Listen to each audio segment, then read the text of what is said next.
I said yesterday that I would probably not be posting anymore about this subject, and y'all believed me. Your first mistake. No, I actually didn't feel like I was going to post anything else about this. I did give myself the out that unless something happens that makes me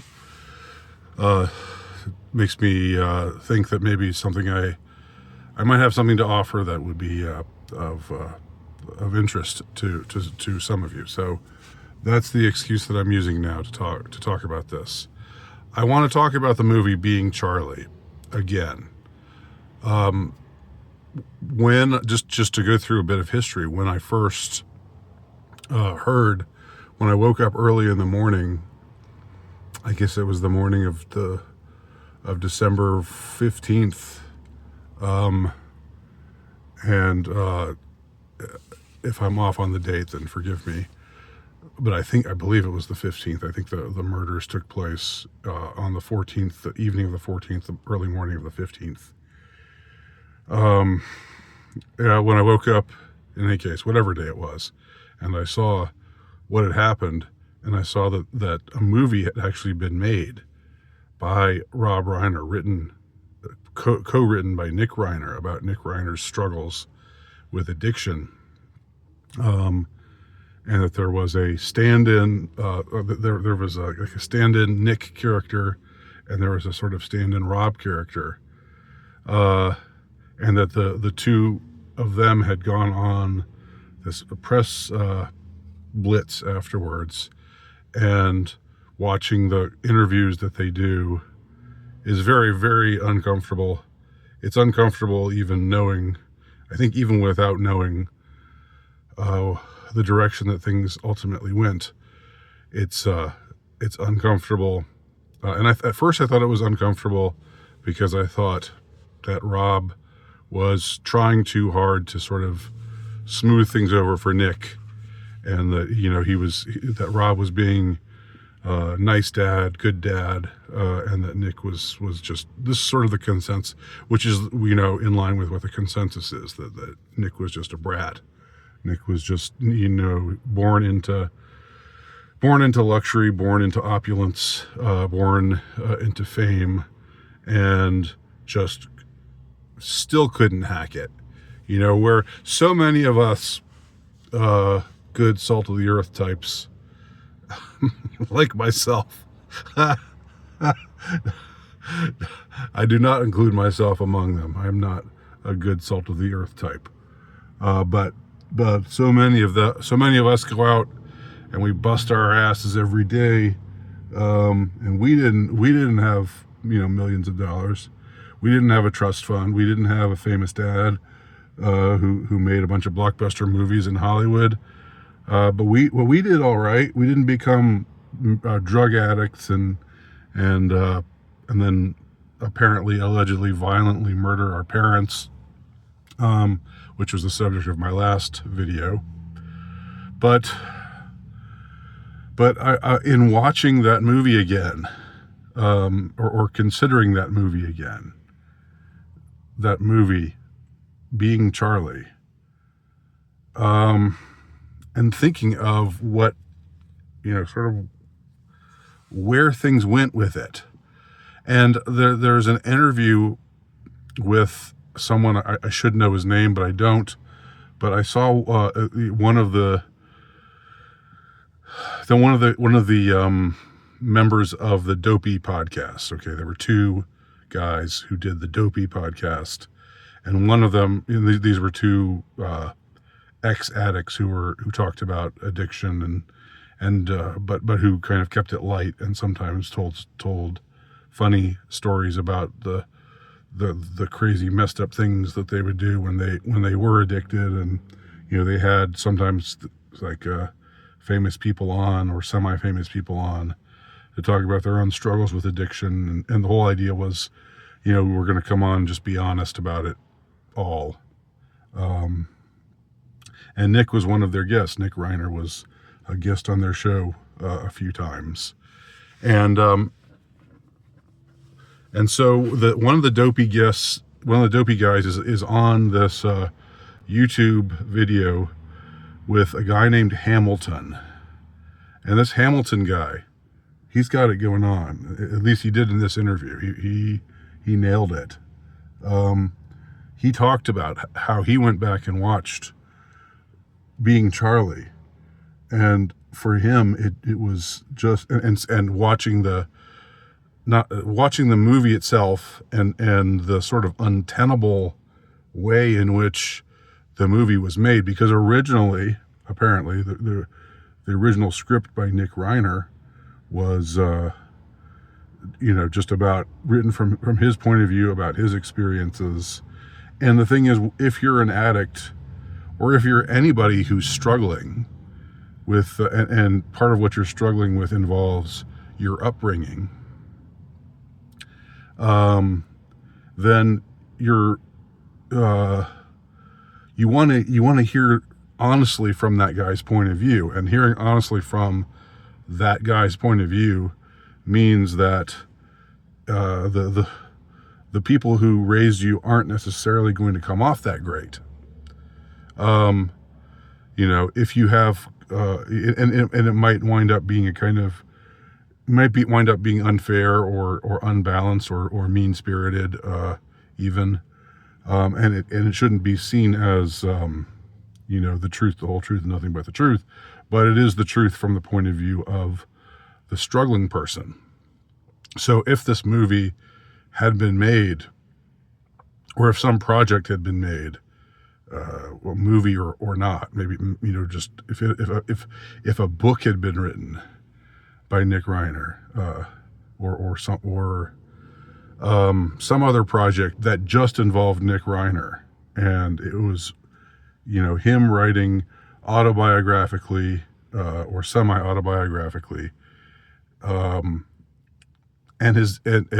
the main antagonist wasn't also producing and directing the project, which is what happened with Being Charlie, then you would have probably seen a different kind of movie.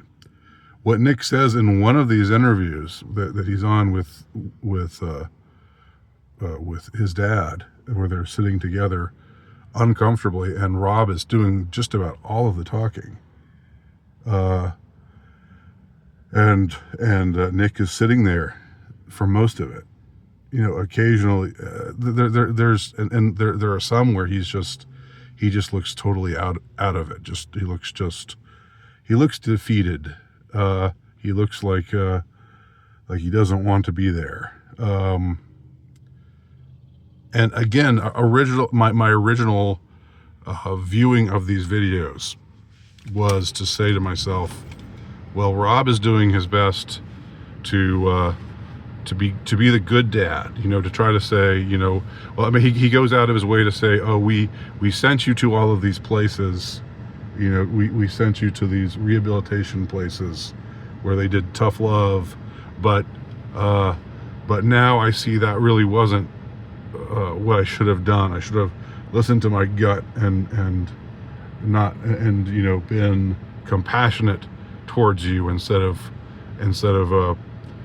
kicking you out and making you go to I don't know how many different centers, different one is tempted to call them scam centers, because they take the money of wealthy people who are addicted, and often they become repeat clients because whatever their program is doesn't apparently work all that well. Although I guess it works if you work it, right? AA folks, isn't that what your mantra is? I don't mean that to sound snarky, but these sort of programs, AA doesn't take money. These programs were thousands of dollars tuition, and so anyway, the point of the movie, when you watch the movie with this new kind of perspective, what you see is that the father character ends up living out what seems like it's Rob's fantasy, what one could conclude. I don't want to be unfair, because I mean we don't know either of these people, but we do know that Rob Reiner was very into left-wing politics, and he talked about getting involved more, and he says he considered running for governor of California, and said that he only had 40% of his family's support. So we don't know who gave the thumbs up. We don't know who gave him the thumbs down. There were 4 other people. How do you get 40% with 4 other people, unless he's including himself? If with 5 people, then it would be, each person would be 20%. So he must be including himself when he says he only pulled 40% with his own family, and that was like a self-effacing line where like how could I possibly carry the state when I can't even get the majority of my own family to get behind me. But that, in any case, I mean, that means that he voted for himself, and somebody else in his family voted for him, but the three others did not. And one can speculate who the other yes voter was, and who the 3 no voters were. In any case,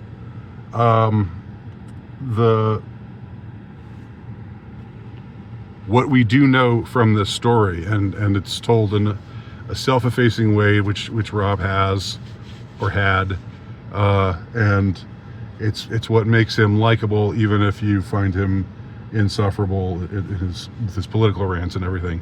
It's what generally has made him personally likable when you talk to him, is that he's self-effacing.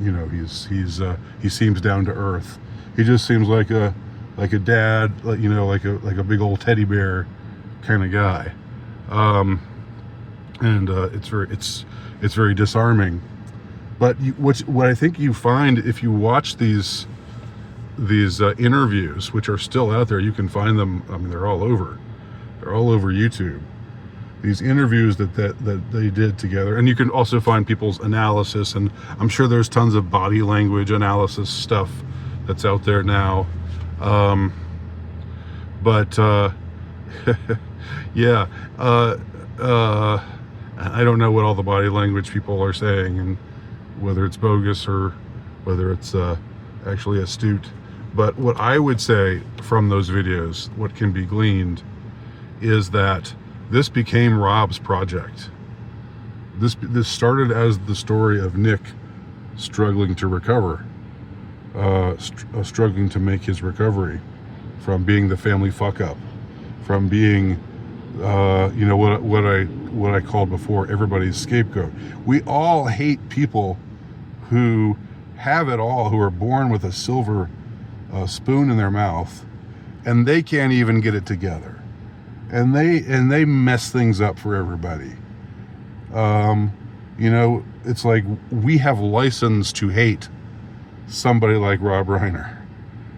We feel that we do, because we feel that with all of the things we struggle with, and we're just scratching to get by, he's got whatever daddy gave him. Again, the condescending way of talking about these people, saying, oh, you had daddy's money. Oh, daddy bailed you out again, huh?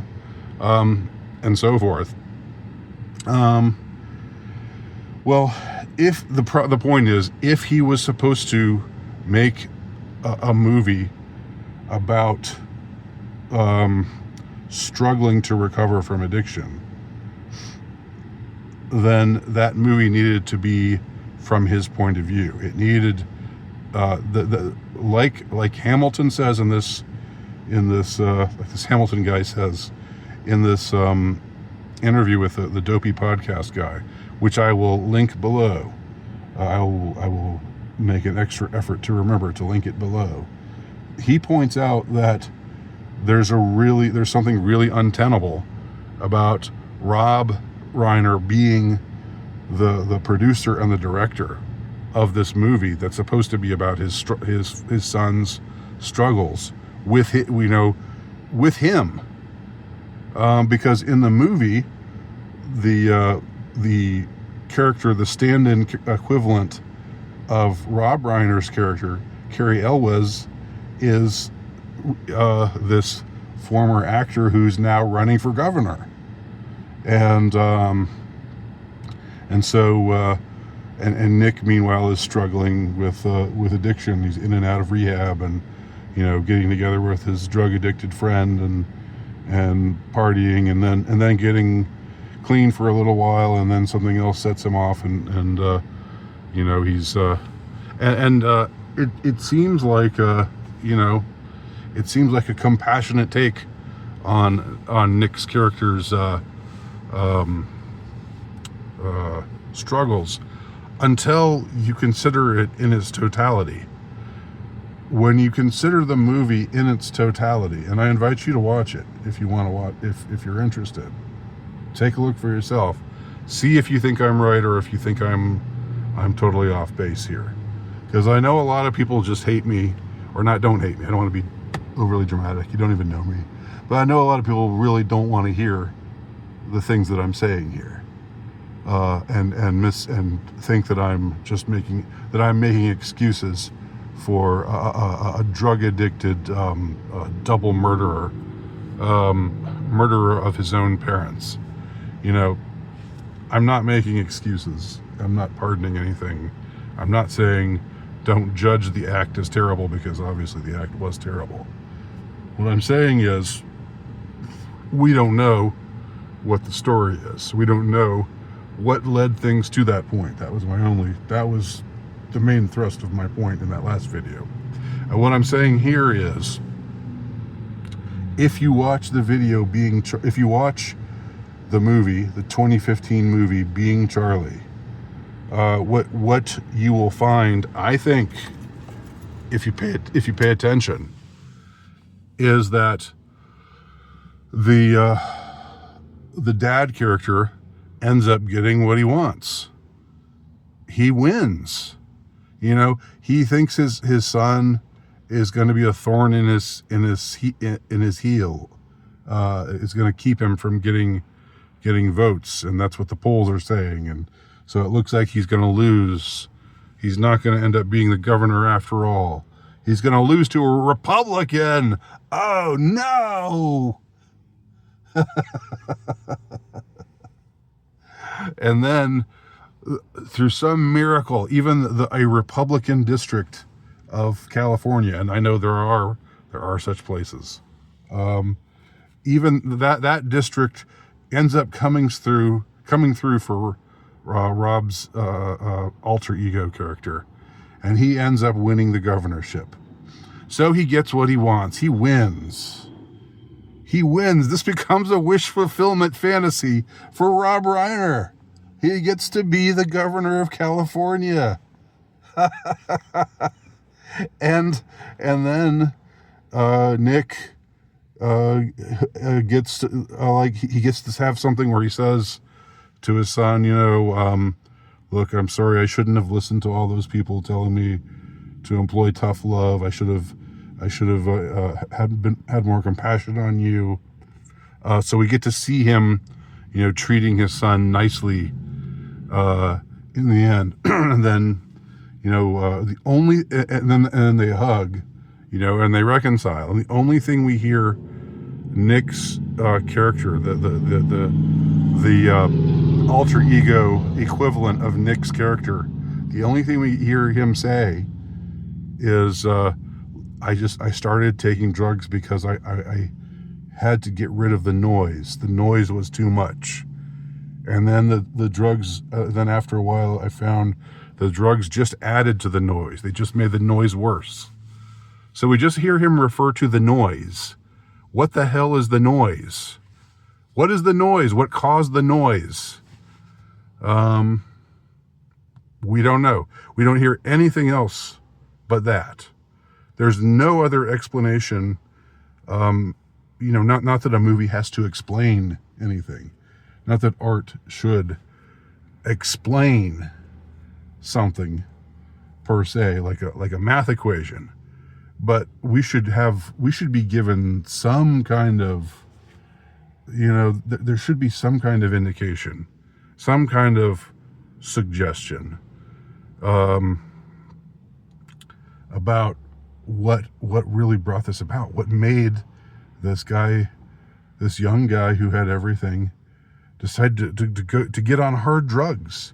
You don't just get on hard drugs for the hell of it. You don't just get on hard drugs because why not? You get on hard drugs because, well, because you're trying. He calls it the noise. I would call it pain. I would call it trauma. Where was that pain? What was that trauma? I'm not willing to say. I'm not willing to square that circle in the way that some others are, but I'm open to that question. I'm open to that possibility. I'll just say, because why you ask? Because this is fucking Hollywood. Do you hear me? This is Hollywood. And what happens to children in Hollywood? What has happened over and over and over and over again to children in Hollywood? Look at Drew Barrymore. She was a drug addict and a alcoholic at age 10, hanging out with a bunch of adults. I mean, this isn't Pizzagate, conspiracy theory. This isn't me being some goofy tinfoil hat guy. This is a part of the record. This is part of the historical record. Look at what happened to tons and tons of other young actors, young people. Watch An Open Secret. So when I hear this young man, this teenage boy, starts getting on hard drugs, what do I think? And knowing his proximity to Hollywood, I think abuse. I make the connection to abuse. No, as far as who the abuser was, I'm not willing to go there. I don't know, but I don't think it's a crazy, out there, outlandish, conspiracy theorist thing to say. Even though I'm fine being a conspiracy theorist, because I think plenty of things that get called conspiracy theory are perfectly reasonable and have turned out to be true over and over and over again. But even if you don't want to believe that, even if you want to dismiss conspiracy theory, just look at reality, look at facts, look at what happens to young people in the entertainment industry over and over and over and over again. Look at Jake Lloyd, the little kid who played Anakin Skywalker in The Phantom Menace, 1999. Now, I haven't heard anything. I've never heard that Jake Lloyd was abused, but I sure as hell believe he was, because what did he become? What kind of lifestyle is he leading now, or has he been leading for the last few years?